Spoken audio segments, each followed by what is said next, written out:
Oke, ada dua tiang di dalam kehidupan ini, yaitu sabar sama bersyukur. Jadi kita itu harus selalu bersyukur karena banyak rezeki yang Allah berikan kepada kita. Kalau udah rubuh, hidup kita itu gak akan tenang. Kita bakal hidup itu terisi oleh kecemasan, ketakutan, dan hal-hal negatif yang lainnya. Jika kau bersyukur, maka rezekimu akan ditambah. Jika kamu tidak bersyukur, sungguhnya ada kalau itu sangat berat. Kita syukur tapi kita gak sabar, niscaya nikmat semua yang Allah kasih kepada kita itu akan nampak hilang di mata kita karena kita nggak sabar. Kalau kita nggak syukur juga sama aja, kita nggak bisa sabar. Kalau kita nggak sabar, syukur yang Allah kasih itu padahal banyak, tapi kita yang nggak bisa lihat dengan mata hati kita. Jadi kategori sabar itu kalau di goncangan pertama kita bisa melihat dari mata syukur itu. Sedih aja pasti kita itu bakalan ya kan otaknya sedih ya kita bakalan dapetnya sedih terus gitu. Tapi kalau misalnya kita bisa berubah pikiran itu, kita cari yang lain selain kesedihan, pasti kita juga bisa keluar dari kesedihan itu. Jadi kalau dapat musibah kita bisa lebih bersyukur kalau misalnya kita mencarinya juga bukan kesedihan terus kita yang kita pikirin gitu. Kalau misalnya kita dapat musibah. 8 perkara yang bisa melemahkan ya. Yang pertama itu kesedihan dan kesusahan. Yang kedua kemalasan dan kelemahan.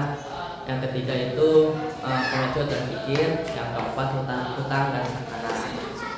Ada ya 5 kesalahan tim ya yang harus kita hindari.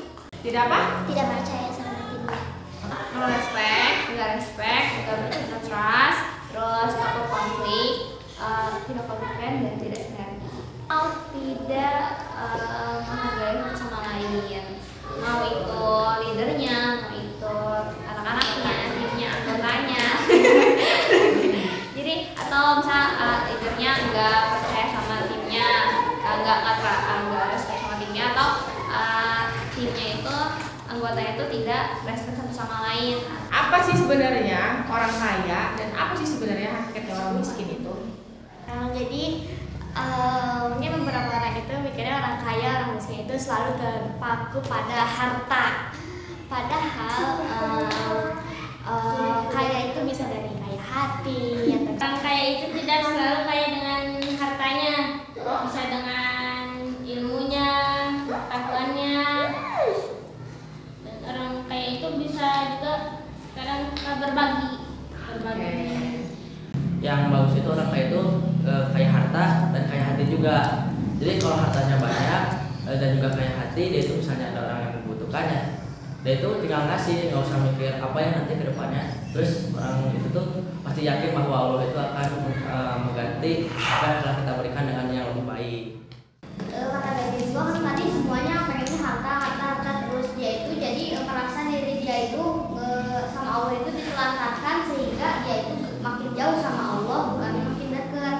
Padahal kalau dia coba mendekat, coba minta ke Allah, padahal kan Allah itu Tuhan dia, kita hanya hamba, ya harusnya meminta. Kalau kita ingin sesuatu bukan yang makin jauh, harusnya meminta.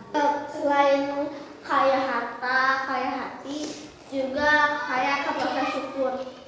Nah, kalau kaya akan rasa syukur itu misalnya orang miskin nih, tapi dia kaya akan rasa syukur, walaupun dia dikasih sedikit, walaupun cuma dapat nasi aja untuk makan, dia pasti bakal bersyukur atas hal itu karena bisa dapat tetap makan.